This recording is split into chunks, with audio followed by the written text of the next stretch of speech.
بسم الله الرحمن الرحيم اللهم صل على سيدنا مولانا محمد وعلى آل سيدنا ومولانا محمد وبارك وسلم وصل عليه.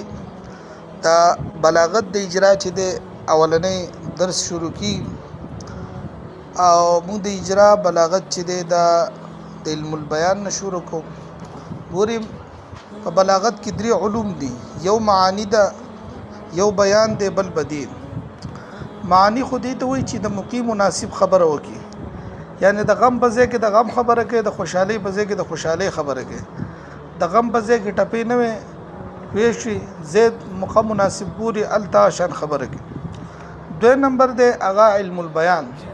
البیان دې ته ویل کېږي چې ته یو خبره په مختلف اندازونو سره راوړي. لکه مثال ته وایي چې زید سخی دی او د مقیم مناسب خبره تا وکړه، نو دا خو معانی شو. وس دا خبره ته په مختلف انداز سره راوړي، یعنی په تور د تشبیه راوړي، یا په تور د مجاز راوړي، یا په تور د کنایه باندې راوړي.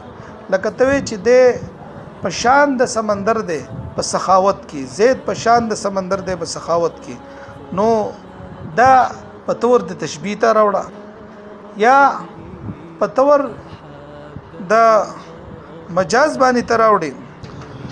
دغه شانته دا خبرو کې چې زید چې د پر اخلاص دی، نو دل کې معنا موضوع د دې نو مراد غیر معنا موضوع مراد د چغه سره هغه سخاوت دی.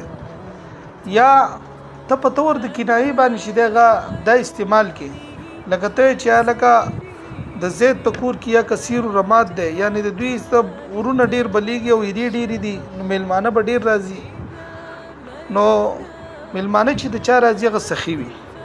نو دیتا هغه لکه تا د یو خبره ته تشبیه په صورت کې د موکړه، د مجاز په صورت کې موکړه، په تور د کنایه د موکړه، نو دی ته ویل کېږي علم البیان. ګوره علم البیان کې چې دغه سلور خبرې دي، یو مشبہ دی، یو مشبہ به دی، او بل وجه شبه، بل ادات د شبه. لکه مثال کې تور الله تبارک وتعالى فرمای مثل الفريقين كالاعمى والاسم والبصير والسميع. الله وی دا کافر چې د پشان دړون دی، نو کافر چې د مشبہ شو، دا وړون چې د مشبہ به شو، څنګه وړون ته چې دغه لار نخکاری، دغه شان دتم چې د اسه هدایت ولا لار نخکاری، دا چې د وجه شي بشو ویشي، او دا کالاعمى کاف چې د عادت د شي بشو. نو دا شان لکه اولایک کل انعام، الله فرمای دا کافران په شان د سارو دي، پس کې په غفلت کې او په بلا پرواهی کې. نو اولایک دا مشبہ شو، الانعام چې د مشبہ به شو، کاف چې د عادت د شی بشو، او غفلت کې دا سه دا وجه شی بشو.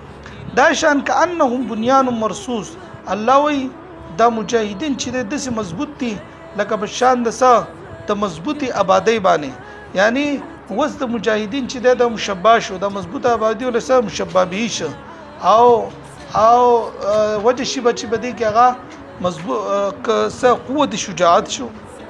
دا شان الله تبارک وتعالى د کفارو باره کې فرمای وياكلون كما تاكل الانعام، د کافران خوراک کې پشان د سارو پشان. نو کفار مشبہ او ساروی مشبہ به، او خوراک کول لکه څنګه چې ساروی خوراک کوي پردیو خپل ته بګینه ګوري، دا شان کافرم د حلال حرام ته نه ګوري، نو دا څه شو، دا وجه سی بشو پوش.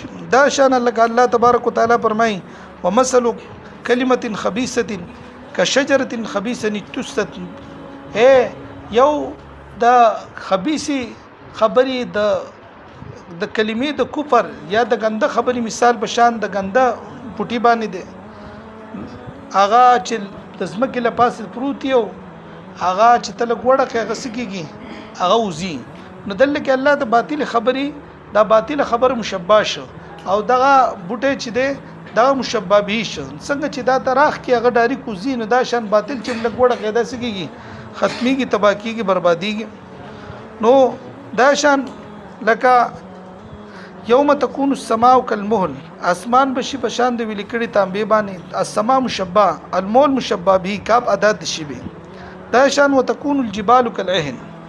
نو ګوره دا کاپ چې کم ځای راشي دا دغلته تشبیه دا شان مثلو کم ځای راشي هغه کأن کم ځای راشي. خو د کأن د پر اصول دا دي عام طور باندې مشبہ او مشبہ به په منځ کې عدد د شی وي هر د شی وي لکه کاپ شو یا هغه مثلو شو. خو لیکن کأن د پر قاعده دا ده چې دا د عدد د شی بده چې د اول کې راځي دا د مشبہ او د مشبہ به په منځ کې نه راځي.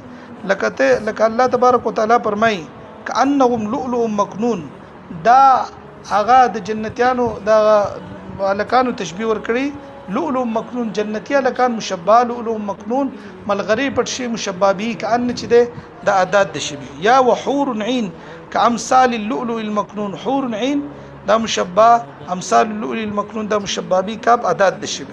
نو دا اولنې سبق او ان شاء الله مخکې سبقونه به درځي.